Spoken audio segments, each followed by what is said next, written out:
welcome everybody. You got Larson and Jack here from Gondola with another episode of Après Sales. This is really a talk where we just talk about anything that has to do with software sales, startups, investing, personal life, wingsuit base jumping, whatever we want to be talking about here today, but really kind of revolving those topics here. Jack, how you doing today? Doing great. Yeah, today we had a board meeting, and so I think that's what we wanted to cover here today is like how do we prepare for, run, and follow up on these board meetings, and I think it'll be hopefully valuable to other people listening on how we've done that. Yeah, interesting nonetheless. But before we get into all that stuff, first off, Jack, what's your beer of choice this afternoon? Yeah. Last week I was back to my roots in Minnesota, but I came back to Denver today for Denver Beer Company. Incredible pedal IPA. Love this one. How about you? Great beer. Well, I have what is, as you well are aware of, is a Larson staple, Pacifico beer, gluten-free, if those of you who didn't know. So any of your Yeah, celiac people out there, my fiance is celiac, so we got a bunch of Pacifico in the house. So yeah. That is a Larson staple. That's it good. is a Larson staple. Well, cheers, man. It's Cheers. good to be chatting with you today. Long week, great week. Long week, great week indeed. Yeah. Board meeting weeks are different, aren't they? They're very different. They are indeed Yeah. different. There's a lot of excitement, a lot of angst. There's a lot of emotions that are tied up into it because you just had this 3 month span of like hardcore work, and now you need to talk about it and what you accomplished, what went well, what didn't go well, and so it's a whole process. Though we've done this 8 times, we've had tons of board meetings at this point. Okay.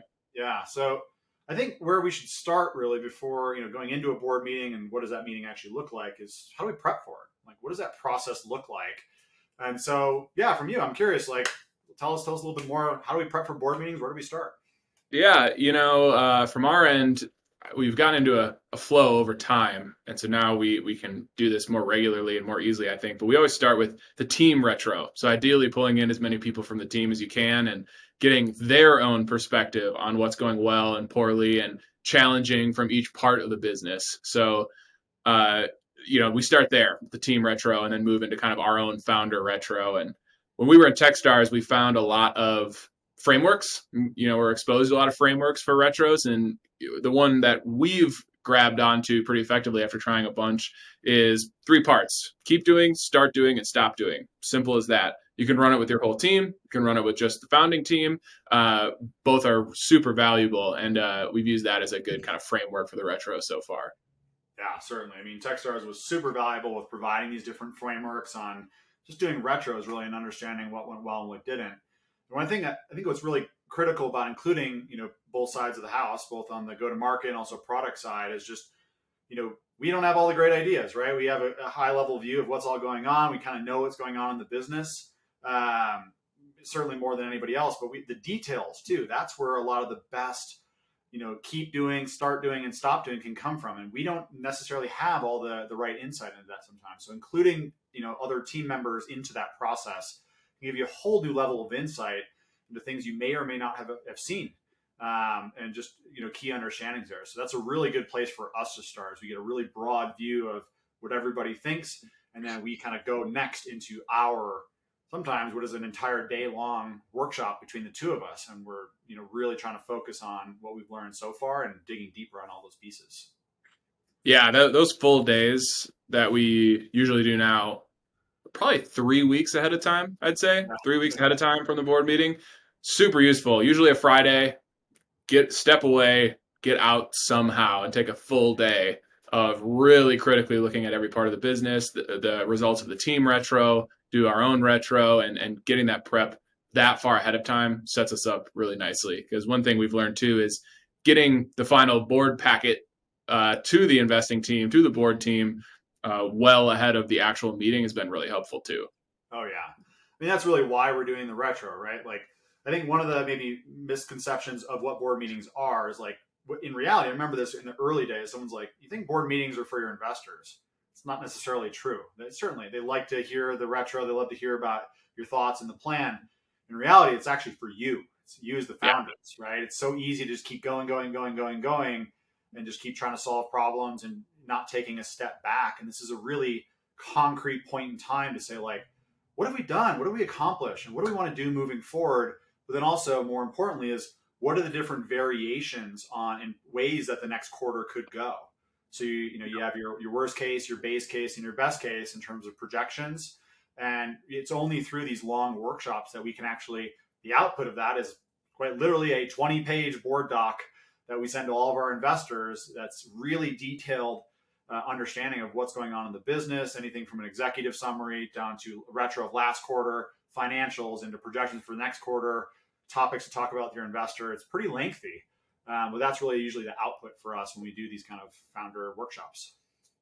Yeah, yeah, and we've shared ours via Google Docs. I'm sure people do it other ways, but getting that out ahead of time with that structure so that people can comment on different sections ahead of time really leads to the best discussion I think I've found. And having targeted questions in there about, hey, here's the top 3 things we really want to either talk about or come to a decision, resolution, alignment on, whatever that might be. Getting that out way ahead of time and in a format that lets people collaborate on it really well has led to better meetings as well. Absolutely, absolutely. And another thing too is remembering that board meetings at times, like, I don't know what your opinion on this, Jack, but I have an idea. Is like most of our job, most of our lives is solving problems that we've never solved before. Like we have to solve the most challenging problems that are in the company because that's what we're supposed to do. And a lot of times you can use these board meetings as good times to, hey, these are the top problems that we see in the business and we need your feedback. We need advice. This is the focus, not necessarily this long drawn out PowerPoint slide deck of everything, which we'll get into. It's like, what do we want to talk about and what can help us out in terms of solving problems? Because investors have seen a lot of different scenarios out there throughout all their portfolios. Yeah, yeah, definitely. I was just like, yeah, shaking my head, kind of laughing at like how our board meetings have changed over time, because I think like, when you actually get to the meeting then and like, all right, let's talk, in the early board meetings, there was a little bit more intro, a little bit more rapport building, which makes sense. Mm-hmm. But we walked through long decks too about summarizing all the information that was in the board deck. And we don't do any of that. I mean, did we show any slides? I think maybe shared a couple, like charts and everything, but on this one, but what I've loved about our board meetings now, especially with the great team that we have on the board, is we can get to business quick and spend, I would say, 80 to 90% of the time in the weeds of the problems that we want to talk about. And so I don't even think we rehashed much of the information in the deck this time. It was like, all right, you've all read that, the deal. Yep. Let's talk about what's on the table. And it's so much more productive, and I've really loved that. Yeah, it's so funny, like how the board meetings actually go. Like if you think back to, I think the first one we ever had was December of 2020, after we raised the first seed round. That was the first time we ever did it. And I think we probably spent an hour out of 2-hour board meeting. We probably spent over an hour and 15 minutes on just summarizing everything that was already in the board pack. We had slide decks. We spent all this time on how we're going to present this and walk people through all of the information that they just read. And so looking back, it's kind of funny. It's like, that's not really the point of this. Like they did their homework. They read the information. They know it all. Let's get to the meat of what the problems are, what we're trying to solve here, or how they can really be helpful. And it's so funny how things have changed throughout the years. And it's way more effective now. No doubt about that. Way more effective now. Definitely is. Yeah. I was almost thinking of it a little bit like, self-critique, like a bad sales process demo, right? Like, yeah, I know all this. Let's get to the good stuff. Come on. Like, let's go. So I'm glad we at least course corrected. I agree. Yeah. It's less Groundhog's Day now. It's like, hey, okay, great. Okay, let's move on to the stuff that actually matters here. Because, especially, speaking for our board is, they really know what they're talking about. They've seen tons of different situations out there. And so a lot of times the challenges that you're experiencing as a founder are not unique. They're really not. And they've been seen before, and they've been dealt with before, the good, the bad, the ugly. And so that's the purpose of this meeting, is relying on them for that type of discussion. Totally. Yeah. So, I think the other piece of this too is what happens afterwards, right? So you kind of get done with the board meeting. You had a really great discussion. Like, what do you do after that in terms of follow-ups, action items, check-ins? Like, what does that motion look like moving forward? I don't know if you had any thoughts on that. Yeah, I mean, I think the most important thing is to have them, right?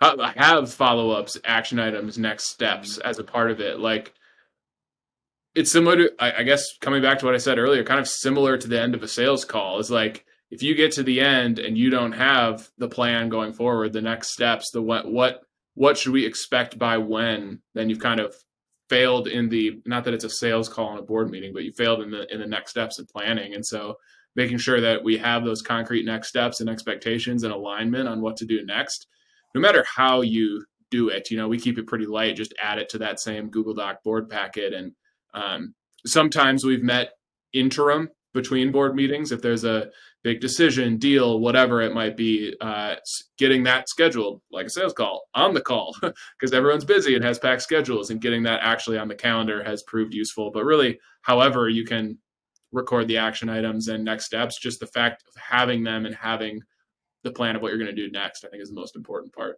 Absolutely. Because, if you did your job right in a board meeting, there was good discussion that happened. Hopefully you solved some problems that you didn't have solved before, but there's also probably some hypothesis within the solution of those problems that are more, it's a hypothesis, right? It's like, this is what we think you should go do, but hey, make sure you check in with us to make sure this was right or wrong. Because if we gave you the wrong advice, we want to know that. We need a course correct.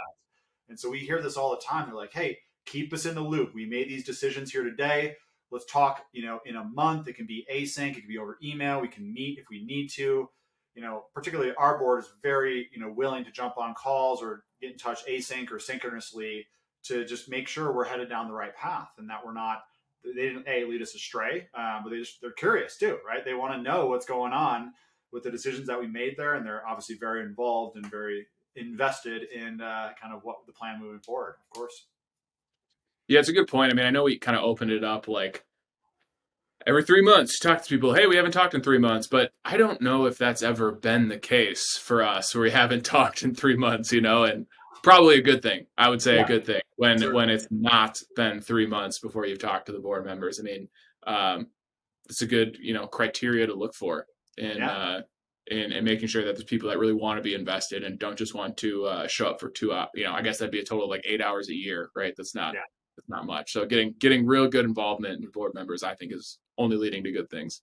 Absolutely. Yeah. I mean, we meet with them, everyone on our board, at least once a month. They get monthly emails from us in terms of updates. So they're coming in, they're prepared. So again, no need for Groundhog's Day here. We don't need to recap everything that we've done. And so we've certainly learned that through experience, no doubt. But yeah, I don't know, Jack, if you have anything else to add, but I think that's kind of how we tackle board meetings, more or less.